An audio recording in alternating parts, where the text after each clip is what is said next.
राजस्थान की मिट्टी वीरों के शौर्य और बलिदान के लिए मशहूर है। यहाँ के योद्धाओं की गाथाएं आज भी बड़े गर्व से सुनाई जाती हैं। केवल वीरों की गाथाएं नहीं हैं, बल्कि उनकी कई की वसुंधरा पर कई प्रेम कहानियां भी हैं जो आज भी बहुत प्रचलित हैं।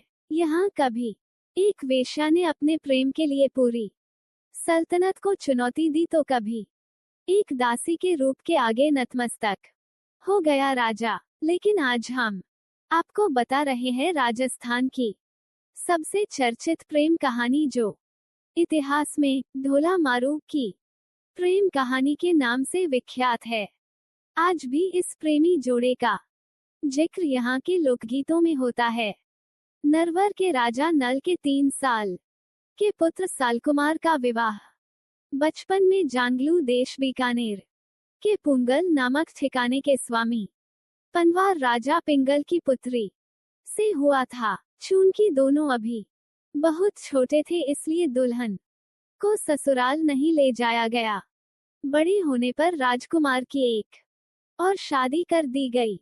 अब तक राजकुमार अपनी बचपन में हुई शादी के बारे में भूल गया था। उधर जांगलू देश की राजकुमारी अब सयानी हो चुकी थी और उसकी खूबसूरती के चर्चे दूर दूर तक होने लगे थे। माँ बाप ने उसे ले जाने के लिए नरवर कई संदेश भेजे, लेकिन कोई भी संदेश राजकुमार तक नहीं पहुंच पाया। राजकुमार की दूसरी पत्नी ईर्ष्या के चलते राजा पिंगल द्वारा भेजे गए संदेश वाहकों को मरवा डालती थी। उसे इस बात का डर था कि राजकुमार को अगर पहली पत्नी के बारे में कुछ भी याद आया तो उसे छोड़कर वो पहली के पास चले जाएंगे। इसका सबसे बड़ा कारण पहली राजकुमारी की सुंदरता थी। उधर राजकुमारी सालकुमार के ख्वाबों में खोई थी।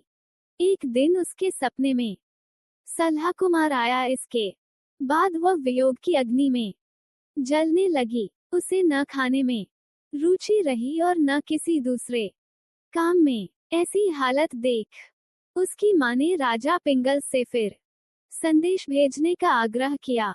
इस बार राजा पिंगल ने एक चतुर ढोली को नरवर भेजा। जब ढोली नरवर के लिए रवाना हो रहा था तब राजकुमारी ने उसे अपने पास बुलाकर मारू राग में दोहे बनाकर दिए और समझाया कि कैसे उसके प्रियतम के सम्मुख जाकर गाकर सुनाना है। ये सब इसलिए किया गया क्योंकि दूसरी राजकुमारी किसी भी संदेश वाहक को राजा तक पहुंचने से पहले मरवा देती थी। ढोली गायक ने राजकुमारी को वचन दिया कि वह या तो राजकुमार को लेकर आएगा या फिर वहीं मर जाएगा। चतुर ढोली याचक बनकर किसी तरह नरवर में राजकुमार के महल तक पहुंचा। रात में उसने ऊंची आवाज में गाना शुरू किया। बारिश की रिमझिम फुहारों में ढोली ने मल्हार राग में गाना शुरू किया। मल्हार राग का मधुर संगीत राजकुमार के कानों में गूंजने लगा। वह झूमने लगा। तब ढोली ने साफ शब्दों में राजकुमारी का संदेश गाया। गीत में राजकुमारी का नाम सुनते ही सालकुमार चौंका और उसे अपनी पहली शादी याद आ गई। ढोली ने गा गाकर बताया कि उसकी प्रियतमा कितनी खूबसूरत है और उसकी याद में कितने वियोग में है। ढोली ने दोहों में राजकुमारी की खूबसूरती की व्याख्या कुछ ऐसे की। उसके चेहरे की चमक सूर्य के प्रकाश की तरह है। झीने कपड़ों में से शरीर ऐसे चमकता है मानो स्वर्ण झांक रहा हो। हाथी जैसी चाल, हीरो जैसे दांत, मूंग सरीखे होंठ है। बहुत से गुणों वाली, क्षमाशील, नम्र व कोमल है। गंगा के पानी जैसी गोरी है। उसका मन और तन श्रेष्ठ है, लेकिन उसका साजन तो जैसे उसे भूल ही गया है और लेने नहीं आता। ढोली पूरी रात ऐसे ही गाता रहा। सुबह राजकुमार ने उसे बुलाकर पूछा तो उसने पुंगल से लाया राजकुमारी का पूरा संदेशा सुनाया।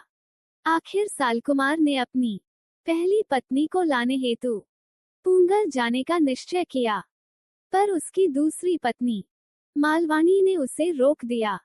उसने कई बहाने बनाए, पर मालवाणी हर बार उसे किसी तरह रोक देती।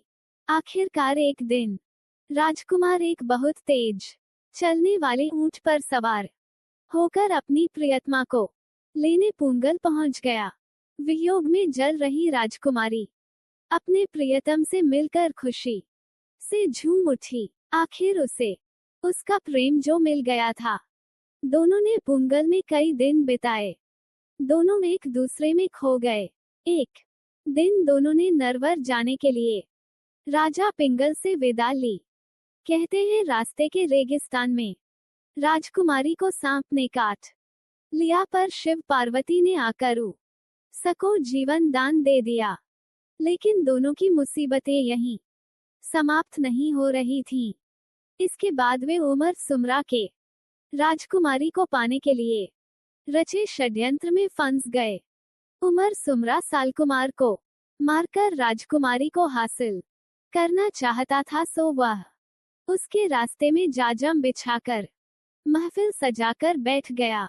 राजकुमार सलहा कुमार अपनी खूबसूरत पत्नी को लेकर जब उधर से गुजरा तो उमर ने उससे मनुहार की और उसे रोक लिया। राजकुमार ने राजकुमारी को ऊंट पर बैठे रहने दिया और खुद उमर के साथ अमल की मनुहार लेने बैठ गया। रेगिस्तानी इलाकों में किसी भी अतिथि की मनुहार या स्वागत अफीम के साथ की जाती है। अफीम को अमल कहते हैं। इधर ढोली गा रहा था और राजकुमार व उमर अफीम की मनुहार ले रहे थे। मारू के देश से आया ढोली बहुत चतुर था। उसे उमर सुमरा के षड्यंत्र का ज्ञान आभास हो गया था। ढोली ने चुपके से इस षड्यंत्र के बारे में राजकुमारी को बता दिया। राजकुमारी भी रेगिस्तान की बेटी थी। उसने ऊंट के एड़ मारी। ऊंट भागने लगा तो उसे रोकने के लिए राजकुमार दौड़ा। पास आते ही मारूवनी ने कहा, धोखा है, जल्दी ऊंट पर चढ़ो, ये तुम्हें मारना चाहते हैं।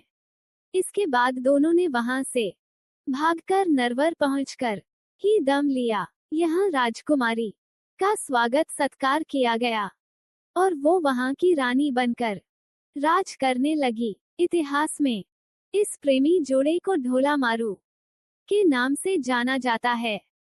तब से आज तक उनके नाम के गाने पूरे जोर शोर से गाए जाते हैं और उनके प्रेम का गुणगान किया जाता है। ढोला को रिझाने के लिए दाढ़ी ढोली द्वारा गाए कुछ दोहे। योजक चिन्ह आखड़िया डांबर भई, नयन गमाया रोया, क्यून साजन परदेस में रहया बिंडाना होए। आंखें लाल हो गई है रो रो कर, नयन गवा दिए है साजन, परदेस में क्यों पराया हो गया है। दुज्जन बयन न संभरी, मना न विसारे है, कूंझा लाल बचाह ज्यूं, खिन खिन चितारे है। बुरे लोगों की बातों में आकर उसको मारूवनी को मन से मत निकालो। कुरजा पक्षी के लाल बच्चों की तरह वह क्षण क्षण आपको याद करती है। आंसुओं से भीगा चीर निचोड़ते निचोड़ते उसकी हथेलियों में छाले पड़ गए हैं।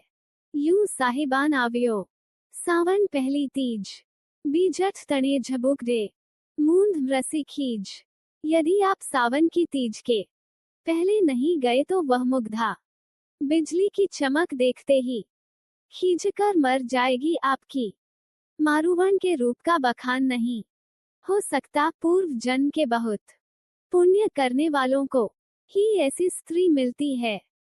नमनी, खमनी, बहुगुनी, सुकोमथाई सुकच, गोरी गंगा नीर ज्यूं मन, गर्वी तनाच, बहुत से गुणों वाली, क्षमशील, नम्र व कोमल है। गंगा के पानी जैसी गौरी है उसका मन और तन श्रेष्ठ है। गति गयंद, जंग केठ ग्रभ, केहर जिमी कटी लंक, हीर दसन विप्रभाधर, मरवन भ्रकुटी मयंक। हाथी जैसी चाल, हीरो जैसे दांत, मूंग सरीखे होठ है आपकी। मारवनी की सींहों जैसी कमर है। चंद्रमा जैसी भौएं है, आदि ताहू उज्जलो, मारुनी मुख व्रण, झीना कपड़ा पैरना, ज्यों झांकी सोब्रन, मारवनी का मुंह सूर्य से भी उजला है, झीने कपड़ों में से शरीर यूं चमकता है, मानो स्वर्ण झांक रहा हो।